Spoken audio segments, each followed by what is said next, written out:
Victim, a 22-year-old transgender woman, claims that she was the victim of a hate crime. Video of the attack was recorded by a McDonald's employee and posted online.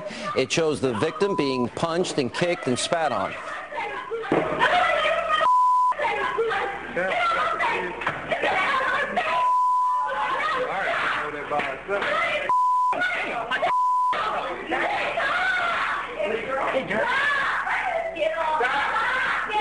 Now, arrests have been made. A 14-year-old girl has been charged as a juvenile, and an 18-year-old woman faces assault charges. The state's attorney for Baltimore County told the local paper that his office plans to gather evidence to determine whether or not this can be prosecuted as a hate crime.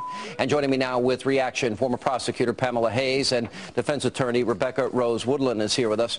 All right. Well, I think we just all agree that that is a chilling, frightening, scary video.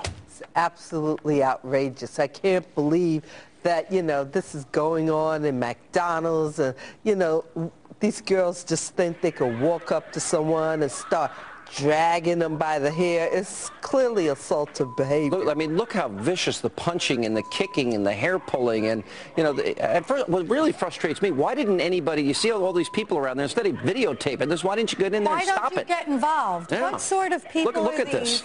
Now, we know that there's another, you can't see it on this tape right here, but we know that there's another McDonald's employee, based on what he's wearing, who basically walks in, tells the girls, hey, stop, and that's not There's that one person that this is tried. A good Samaritan. Yeah, this person was the one person that tried to say stop it. Now, unfortunately, there's not a mandatory Good Samaritan law, which means in Maryland, you don't have to intervene, but you can voluntarily intervene, and if you do, you can't be prosecuted for any sort of tortious conduct. I don't think you can.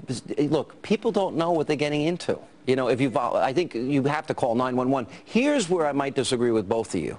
I think the full power punishment ought to come down on the people involved in this. Yeah, but you got to put a case together. You just can't say this is horrible. Exhibit A. We've got some pretty good evidence. If you want to do a hate crime prosecution, Sean, you got to have hate crime evidence. All right, but here's where I disagree with you. Would you not agree that any act of violence is a hateful act?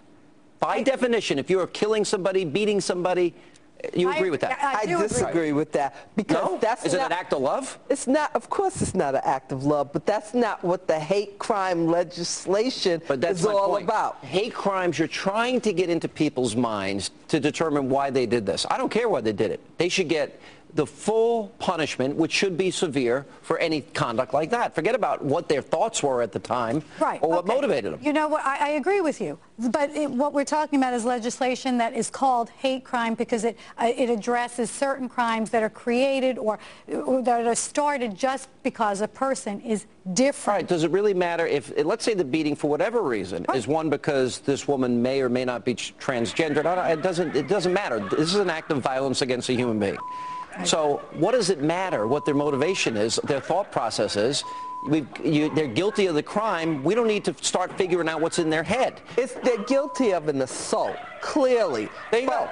You have different kinds of assaultive behavior. So the question is this something that's based on their gender, their race, their sexual orientation, whatever it is, where they're from? Why does that matter if, in other words, if our punishments fit the crime and we see the crime being committed there, what's the difference? In other words, why do we don't have to go down this road? I think this idea of reading people's minds is absurd. Right. What you're saying is there's no need to separate the assault for just an assault and assault for the intent of hurting someone because they may be transgender. I can't think of any assault that's a love crime. Right. It's a hate crime. See, it's all a crime, but I think there's a history that would make one want to distinguish one crime from another. If you made this a hate crime, then you flip back to that time in Texas where we had this guy dragged. But they got the death penalty. Yeah, absolutely. But he got the death penalty. He got the death penalty because he was charged with a hate crime.